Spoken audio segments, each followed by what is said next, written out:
Medical superintendent ગુરુ ગોવિંદ સિંહ સરકારી hospital Jamnagar.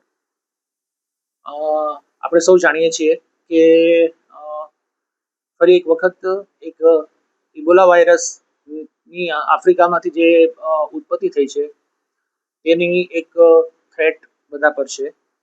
અને તેના માટે રાજ્ય સરકાર તથા રાજ્યના આરોગ્ય મંત્રી શ્રી ખૂબ જ સચેત છે અને તેના માટે દરેક પ્રકારનું કામગીરી કરવામાં આવી રહી છે. હજુ સુધી ગુજરાતમાં એક પણ આ કેસ નોંધાયો નથી, પરંતુ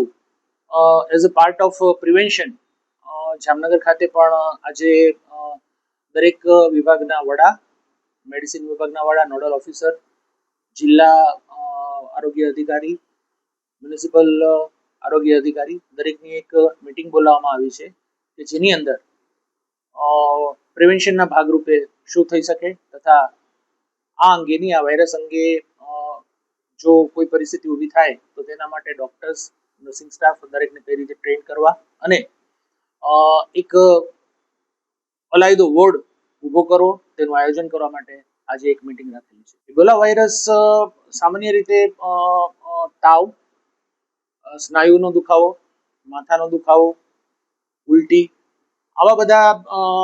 સિમ્ટમ્સ સાથે પ્રેઝન્ટ થાય છે અને જેમ રોગ વધે છે તો તેમાં શરીરની અંદર રક્તસ્રાવ થાય છે, બ્લીડિંગ થાય છે, ઇન્ટરનલ અને એક્સટર્નલ.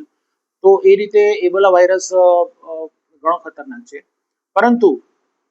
મારી દ્રષ્ટિએ કોઈ ચિંતા કરવાની એવી જરૂર નથી, કારણ કે તેનું સંક્રમણ એરબોર્ન નથી, એટલે એટલો ઝડપથી ફેલાઈ શકે નહીં. કાળજી રાખવામાં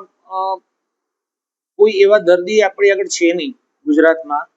હજુ સુધી એક પણ કેસ નોંધાયો નથી. એક સસ્પેક્ટ કેસ હતો જે પણ નેગેટિવ આવ્યો છે અને આરોગ્ય મંત્રીશ્રીએ જાહેરાત પણ કરી કે કેસ નેગેટિવ છે, કોઈ પેનિક થવાની જરૂર નથી. તો જો આવો કોઈ પોઝિટિવ કેસ હોય તો તેની સાથે સંસર્ગમાં રહેવાથી દૂર રહેવું પડે, કારણ કે આવા દર્દીના કોઈ પણ સિક્રેશન છે, ફ્લુઇડ છે, સલાઈવા છે, તેનાથી આ રોગ ફેલાય છે.